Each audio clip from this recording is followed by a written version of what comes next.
Welcome back to Hannity as we continue with 2016 presumptive Republican nominee Donald Trump. So the Benghazi report finally came in this week. To me, there's three separate issues. There's the before, during, and after. Now, there were over 600 requests for security before this attack.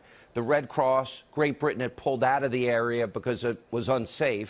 Those requests were all denied. Some went directly to Hillary Clinton. Then during the attack, if you were president, I really can't imagine. They were debating 4 hours in, even though they had a live shot of the firefight that was going on the ground. They're debating whether or not we can send our military in without getting Libya's permission, number one.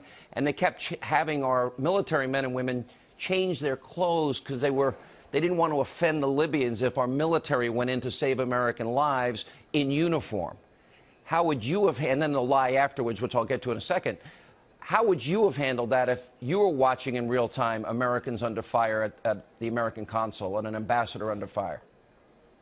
Well, it would have never taken place because I think the key is the first little segment that you mentioned, or the first set that you mentioned, where they were sending, I heard, up to 600, like, help messages. I don't know how they were sending them, but they were there because they've all been in the lead up to the attack. For. Unlike her emails, unlike her 33,000 emails, they've all been accounted for. And I wonder what is on those emails having to do with Benghazi as an example. But to me, the most important segment is that first, that first grouping of 600 requests for help, that there's something going on here, we need help, and there was no response. Now, if you did that, there would have been, a skirmish. The ambassador, everybody, they would have been okay. Probably they would have stopped it. They would have stopped it before it started. Once it started, the timeline was tough, but you certainly would have sent somebody in anyway, regardless. It was probably too late by that time because it didn't take that long, and it would have taken people a long time to get there. It went on 13 hours. But I will tell you this. If you would have responded to the earlier requests for help, which should have been natural, who wouldn't have done that?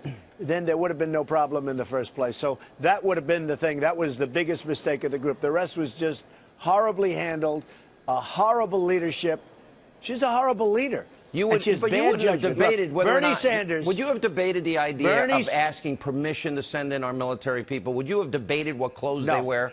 You would have sent them in, right? Bernie Sanders said loud and clear that Hillary Clinton has bad judgment, okay? Now, who wouldn't have sent help after you got the first messages? Who wouldn't have sent help? Bernie Sanders said very loud and very clear that she has bad judgment. And you look at all of her calls. I mean, look at the calls she's made over the years. She has horrible judgment, including the fact that she voted for the war in Iraq, which I was opposed to, by the way, even though I was a civilian, nobody cared. But listen, she has bad judgment. Who would not have sent help when he's asking for help and we don't send it? These are Americans under fire. Then afterwards, she writes her daughter. She talks to the Libyan president, the Egyptian prime minister. To her daughter, for example, she sent an email that says, 2 of our officers were killed in Benghazi by an al-Qaeda-like group, the ambassador whom I handpicked, a young communications officer on temporary duty with a wife and 2 very young children. Very hard day, and I fear more of the same tomorrow. So she admitted to the Libyan president, the Egyptian prime minister, and her own daughter this was a terrorist attack. Simultaneously, she was telling the American people a different story, that it was not a terror attack, that it was a YouTube-related event that inspired this. It was spontaneous. They just happened to have mortars in their back pocket. She lied. She lied. That's what she does. She lied. Why do you think people don't pay as much attention to that? Well, I think if you did it, if I did it, if somebody else did it, it would be a big deal. But she gets away with a lot of things. I mean, I have events. I'll tell you, so like the press is very dishonest. I have events that are so good, where such good things comes out of them, and some of the media try and make it look bad. And yet she gets away with things like this. And I'll be honest, the whole Benghazi thing, Sean, you talk about it, and a lot of the Fox people talk about it. But outside of Fox, Benghazi has never resonated. It's never been a big subject. The mainstream media has not covered it like it should have been covered, but it hasn't resonated. The word has Americans died. Hard to believe. And it's hard to believe. I know, let me ask you this. It has not been a big subject, relatively speaking, for the mainstream media. They have not covered it. It has not resonated.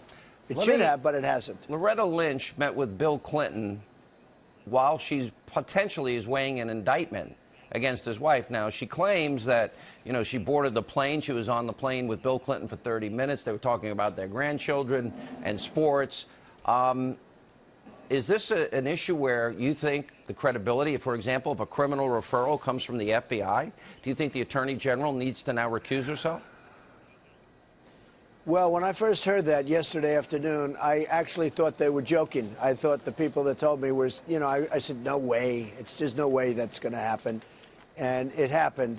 And I'm flabbergasted by it. I think it's amazing. I've never seen anything like that before.